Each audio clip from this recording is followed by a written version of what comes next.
the channel, and I am here today for a very special video because as of the date this video was posted, August 11th, 2021, this guitar and I have been together for 20 years.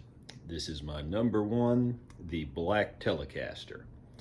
I got it in August of 2001 when I was in high school with grass mowing money for $250 used. A mail order from a music store in Georgia, the name of which I have long since forgotten. It arrived in horrible condition, beat up in shipping. The control panel was out. The original pick guard was loose, but those things were quickly fixed, and it has been up and running in my number one electric guitar and my number one guitar period ever since. It is a 1992 made in Mexico Fender Standard Telecaster. The original parts that are still part of the guitar are the poplar body, the top loader bridge, this wonderful maple neck, which to this day is still my favorite ever. The tuning keys are still original. And I'll go over several of the modifications. I've played this guitar, again, more than any other over the years.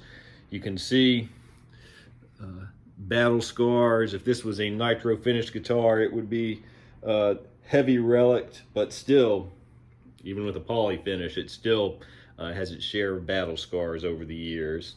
Not only is it on several of the songs on the These Empty Arms album, many of the songs were written on this guitar. It was not my very first electric guitar. I believe it was my second, but it's the oldest I still have. It was my first Fender, my first Telecaster, and I just absolutely love it. It is a little bit worse for wear. I'll go over that a bit here when I do a more in-depth look at some of the parts and features. So what I'm going to do now is change the strings. I use 10 gauge strings on it for its anniversary. I want it playing right, and go over in depth some of the parts. So let's take a closer look. Okay, I got the strings off, and I'll go over some of the features. This is a Seymour Duncan Hot Rails bridge pickup. I added it in spring of 2002. It's a very high output, high gain pickup. It sounds great. It's what you hear for the solo for These Empty Arms, American Summer, Deep Blue Dawn, and it is the pickup I've probably played the most over the years. To complement it, and I added this first actually, this is a Seymour Duncan Broadcaster bridge pickup in the neck position. You can see by this unique screw mounting system here.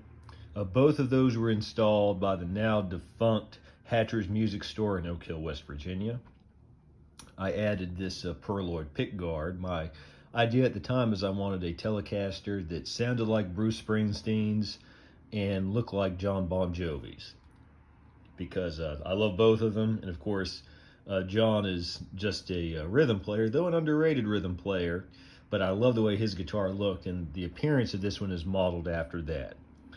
This is a Fender road-worn control panel, knobs. This is a Emerson switch and electronics. Those were added a couple years ago because the original controls were just virtually useless, quite frankly. The tone knob never did work very well from that original receiving it in not the greatest condition when I bought it. But it had gotten to where the switch and the volume knob barely functioned as well, and it was rendered it almost unplayable, electrified, so that had to be addressed. I still have the original parts, but those are not the original parts. You can see some of the scratches it has accumulated over the years. Turning to the neck, honestly could probably use a refret. I did a level and crown job on it myself a couple years ago. Let's see if I can show some detail. These frets, they came more, and they actually look better now than when I first got the guitar. I think this happened in shipping. That has always been missing. Those are the original tuning machines and string tree, original nut, and of course the strap button's original too.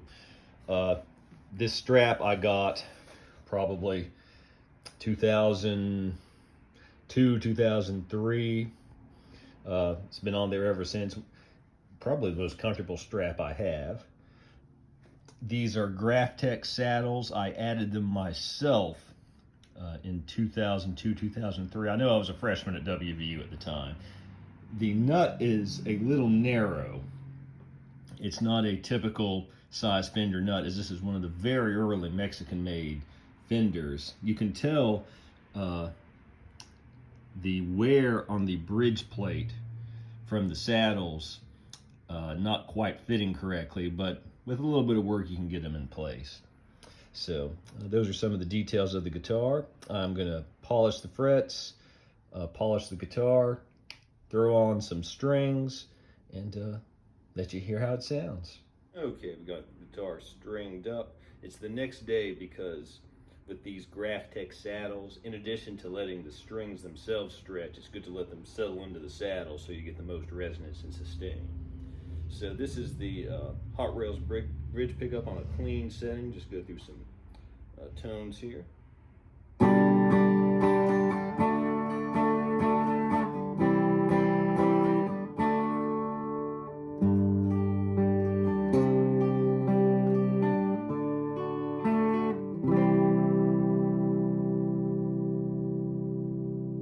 Very full sound.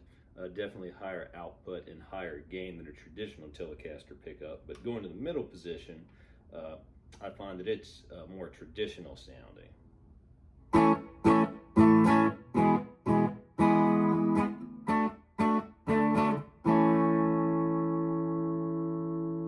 And I'm going through the clean channel, the Boss Katana right now, and this is just on the internal mic on my iPhone. I will get some higher quality sound samples recorded as well with the SM57. Now going to the Broadcaster bridge pickup, again another Seymour Duncan that I have in the neck position. It has a great blues type sound.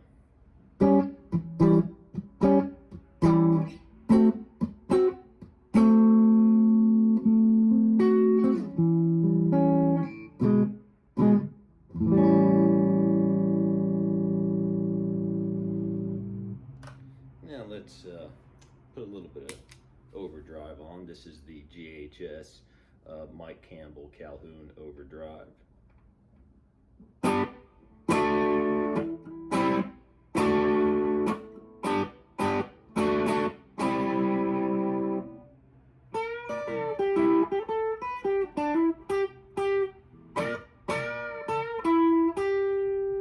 Again, that's the bridge Hot Rails. Go to the middle position.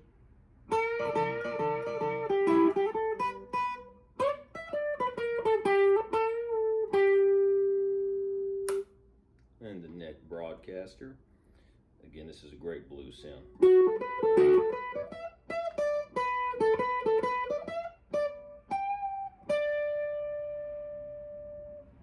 And try something a little higher gain here. Going to the GHS Angry Charlie. Back to the bridge. Turn the volume up on that some. There we go.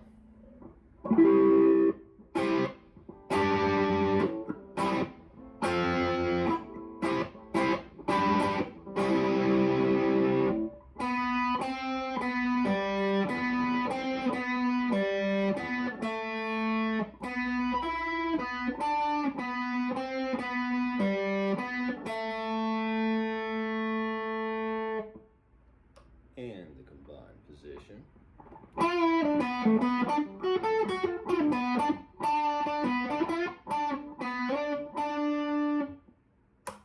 And the neck.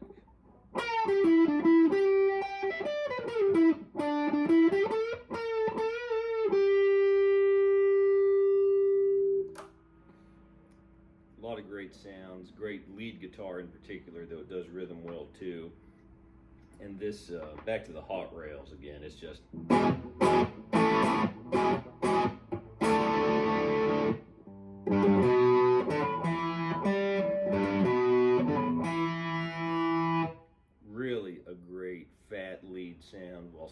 retaining some of the traditional tele characteristics. So now I'll play a few sound samples through the various positions and some various settings through the SM57.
I hope you all enjoyed the sound samples of this wonderful guitar. 20 years together, and I hope for at least 120 more. It has been my closest musical companion and my closest friend during that time. From lonely nights in the dorm and in my apartments in Morgantown, all the way back to high school, it was with me. And it sounds so great unplugged. A lot of the songs on the These Empty Arms album were written on this guitar with no amp. Just, for example, the chorus of These Empty Arms.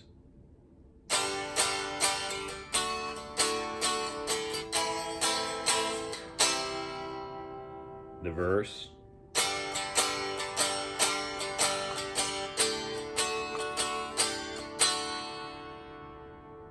American Summer.